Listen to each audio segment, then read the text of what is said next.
Sekali lagi saya bilang, di dunia ini tidak ada yang namanya zero risk. Kalian simpan sendiri, bisa juga ada risknya. Kalian taruh di exchange, juga ada risknya. Jadi kalian juga harus tahu risk mana yang cocok untuk kalian. Tapi sekadar informasi bahwa di Indonesia saat ini, exchange seperti Thrift, itu sudah tidak memegang dana nasabah. Semuanya sudah dipegang oleh bursa, clearing, dan juga kustodian. Oke, sekarang kita bahas dulu. Pro dan cons menyimpan di exchange, dan juga self-custody.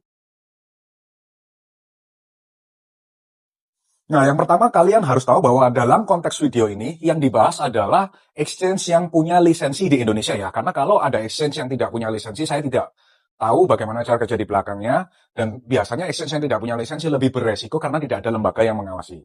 Oke, yang pertama kenapa kita menyimpan di exchange, salah satu prosnya. Jadi di Indonesia, semua exchange yang punya izin dari OJK itu dilakukan audit setiap hari, baik dari OJK dan juga dari bursa. Sehingga dana nasabah dan lain sebagainya ini benar-benar diawasi secara ketat dan supaya tidak disalahgunakan. Dan ini salah satu pengawasan yang menurut saya cukup baik.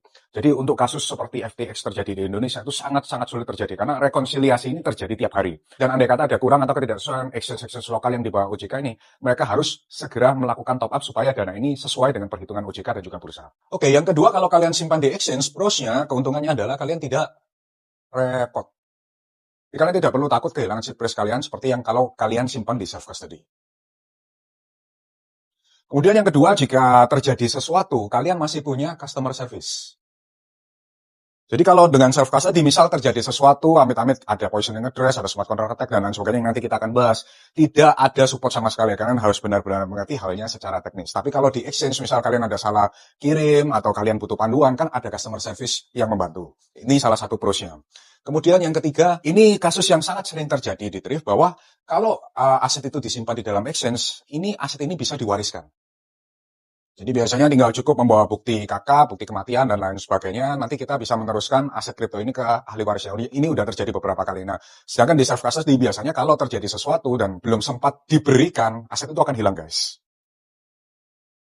Kemudian yang ketiga, yang otomatis lebih enak kenapa menyimpan di exchange adalah tentu liquid. Liquid ini istilahnya apa? Ketika kalian mau mencairkan aset kripto kalian menuju rupiah, ataupun kalian tukar ke aset lain, itu kalian cukup melakukan dengan single klik. Nah, kemudian yang keempat tentu tentang mengenai keamanan. Exchange bertugas menjaga keamanan sistemnya, sehingga dana kalian juga otomatis akan dijaga oleh exchange, clearing, kustodian, dan juga bursa.